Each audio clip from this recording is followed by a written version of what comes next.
ప్రపంచంలో ఎక్కడున్నా మీ గోత్రనామాలతో వేదమందిర్ నిర్వహించే ఆన్లైన్ పూజలు హోమాల ద్వారా దైవ అనుగ్రహాన్ని పొందండి. ఈ మధ్యకాలంలో అంటే మొన్నసారి ఇచ్చిన ఇంటర్వ్యూలో కూడా ఎక్కువ పూజలు భక్తి గుళ్ళు తిరుగుతుంటారని చెప్పని విన్నాం. అంటే అటువైపు అంత భక్తి రావడానికి గల ప్రధాన కారణం ఏంటంటారు? అంటే మా మదర్ ఫాదర్కి చాలా భక్తి అండి చిన్నప్పటి నుంచి.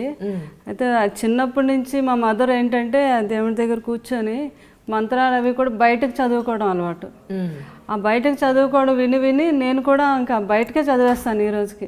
అలా నా చిన్నప్పటి నుంచి కూడా కార్తీక మాసంలో ఉపవాసాలు చేయటం, ఇంకా సోమవారం అప్పటి నుంచి ఇప్పటి వరకు కూడా చాలా సన్నబడిపోయారు, ఉపవాసాలు బాగా చేసేస్తున్నట్టున్నారు. కార్తీక మాసం నెల రోజులు చేస్తానండి, ఉపవాసాలు చేస్తాను. ఆ మంత్ అంతా నో నాన్ వెజ్.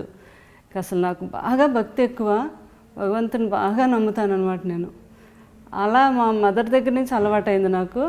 సో నాకు కూడా ఉంది ఆల్రెడీ భక్తి అనేది.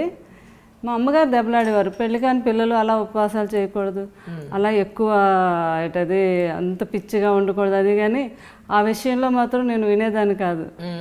నా పూజలు నా భక్తి నాదే. అందుకే అనుకుంటానేమో అంత మంచి భర్త దొరికాడు అని నాకు ఒక ఇది నమ్మకం అన్నమాట. అంటే భగవంతుడు ఉన్నాడు అని మీకు అంటే పర్టికులర్గా ఒక సందర్భంలో ఎస్ భగవంతుడు ఉన్నాడు నిజంగా, ఈ సందర్భంలో అయితే మనల్ని ఇలా బయటపడేసాడు కాదు అని అనిపించిందండి ఇన్నేళ్ల మీ అనిపించిందండి? ఎందుకంటే మాకు మెయిన్ మా ఫ్యామిలీకి మా ఫాదర్ చాలా బాగా చూసుకునేవారు మమ్మల్ని. నన్ను అయితే మా సిస్టర్ని అయితే అంత చిన్నప్పటి నుంచి చాలా ప్రేమ. అట్లాంటి ఆయన చనిపోయేసరికి చాలా ఇబ్బందులు పడ్డాం. మా మదర్ మంచి చాలా కమెండ్, చాలా రెబల్గా ఉండేవారు, ఎవరికి స్ట్రాంగ్ అనమాట. ఎవరు మాట పడడం కానీ చాలా అనమాట. ఎవరైనా అనేవారు అయ్యో ఆయన చనిపోయారు. అప్పటికి అక్క పెళ్ళి అయింది, ఇంకా నా పెళ్ళి అవ్వలేదు. నేను అక్క ఇద్దరు. మా సిస్టర్ మ్యారేజ్ అయింది, నాకు ఇంకా అవ్వలేదు. అందరూ అనేవారు సడన్గా చనిపోయారు, ఆడపిల్ల పెళ్ళి ఎలా అవుతుందంటే. మా అమ్మగారు అస్సలు వినేవారు కాదు. బ్రహ్మాండమైన సంబంధం చేస్తానని అనేవారు. అందరూ వెనక అనుకున్నారు ఎంత పొగరో అలా అనేసి. కానీ ఆ టైంలో మాత్రం బాగా మా అమ్మగారికి కూడా భక్తి ఎక్కువ. ఏదో ఒక రూపంలో ఒక బాబా అమ్మ అంటారనమాట. నీకు అసలు ఈ రోజు నుంచి నీ కష్టాలన్నీ తీరిపోయి ఏ కష్టాలు ఉండవని రూపంలో బాబా వచ్చి చెప్పండి. అప్పటి నుంచి నమ్మకం అండి బాగా. మనకి ఏదైనా కష్టం అనిపిస్తుంది అంటే ఏదో ఒక రూపంలో భగవంతుడు మనకి హెల్ప్ చేయకపోతే మనం ఇలా ఉండం. అది మాత్రం ప్రతి ఒక్కరూ నమ్మాలి. అది నా నమ్మకం కూడా. నేను ఎన్నోసార్లు కృష్ణరాజు గారి విషయంలో కూడా నేను అనుకున్నది జరిగింది. భగవంతుని ఏది అడిగితే అది నాకు చేస్తున్నాడు భగవంతుడు. నేను ఆయన మనసారా కోరుకునేది ఒకటే, భగవంతుని 100 ఏళ్ళు ఆయనకి ఆ ఆయుష్ని ఇవ్వాలి కృష్ణరాజు గారికి, అదే నాకు చాలు అని. సో తండ్రి నాకు తప్పకుండా 100 ఏళ్ళ ఆయుష్ భగవంతుడు ఇచ్చాడు నాకు. ఆ పార్వతీ పరమేశ్వరుల ఆశీర్వాదం నాకు ఉంది. అంటే ఒక విధంగా చెప్పాలంటే మేలవేల్పు ఎవరని చెప్పుకోవచ్చండి? నేనైతే ఫస్ట్ నాకు ఊహ తెలిసాక ముందు, ఊహ తెలిసిన దగ్గర నుంచి శివుడు పార్వతి అండి, పార్వతీ పరమేశ్వరుల పూజ మా అమ్మగారు వాళ్ళకి అదే. తర్వాత ఏమో షిరిడి సాయిబాబా అండి.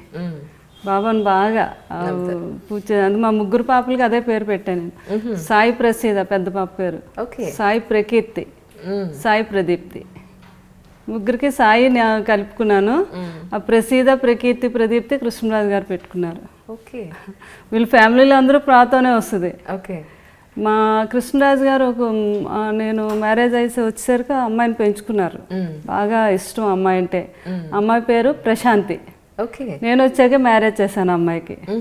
చాలా గ్రాండ్గా అయినప్పుడు మినిస్టర్ కృష్ణరాజు గారు మినిస్టర్గా ఉండగా అమ్మాయికి మా మేనల్లుడితోనే అయ్యింది అమ్మాయికి మ్యారేజ్. మ్యారేజ్ చాలా గ్రాండ్గా బాగా చేసాం అనమాట. అప్పుడు ఈ రోజుకి ఆయనకి కూడా భక్తి అండి కృష్ణరాజు గారికి? కృష్ణరాజు గారు చాలా భక్తి అండి. ఆయన 8 సంవత్సరాలప్పుడే ఎవరో ఆయన వచ్చి ఆయనకి గురువు గారు ఏదో చెప్పడం జరిగిందంట. అప్పటి నుంచి ఆయన ప్రాణాయామం, ధ్యానం అదే అంటాం మేము. అంటే అందరూ జోకులేస్తూ ఉంటారు కృష్ణరాజు గారిని. మేము ప్రతిరోజు ఎక్కడికైనా వెళ్ళాలంటే టికెట్లు ముందు బుక్ చేసుకోవాలి, టికెట్లు దొరకవు. తిరుపతి వెళ్ళాలన్నా షిరిడి వెళ్ళాలన్నా ఆయన ప్రతిరోజు అన్ని దేవాలయాలు సందర్శించి వస్తాడు.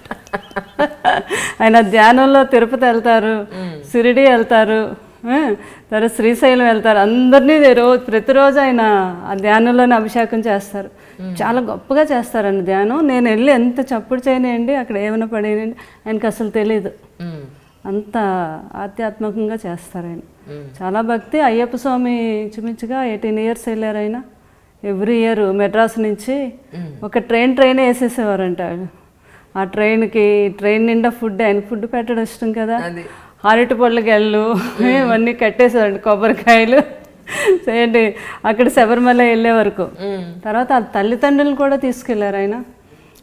తర్వాత అక్కడ పడిపూజ, ఆ రోజుల్లో పడిపూజ చేయించారు చాలా గొప్పగా. అది ఏదో ఒక మూవీలో కూడా రియల్గా తీశారు, అది కృష్ణరాజు గారు పడిపూజ చేస్తుండగా, అది శరత్ బాబు గారు మూవీలో తీశారు అది. తల్లిదండ్రులు ఇద్దరిని తీసుకెళ్లారు. తర్వాత మా పిల్లల ముగ్గురిని కూడా చిన్నప్పుడు ముగ్గురిని తీసుకెళ్లారు మాలేయించి. చాలా భక్తి అండి కృష్ణరాజు గారికి.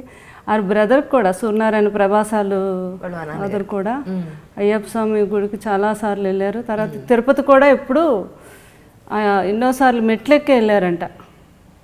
అంత భక్తి కృష్ణరాజు గారికి. ఫ్యామిలీలో అందరికీ ఉంది భక్తి. ప్రభాస్తో మీకున్న అనుబంధాన్ని ఒకసారి మాకు చెప్పండి. చాలా ఫ్రెండ్లీగా ఉంటారు. సో మాకు అబ్బాయిలు లేరు అనేది అసలు తెలియదు. అందరూ మా పిల్లలు ఏంటి, మా ప్రభాస్ బ్రదర్ ప్రబోధు, పెద్దమ్మాయి ప్రగతి, ఫ్యామిలీ అందరం చాలా క్లోజ్గా ఉంటాం.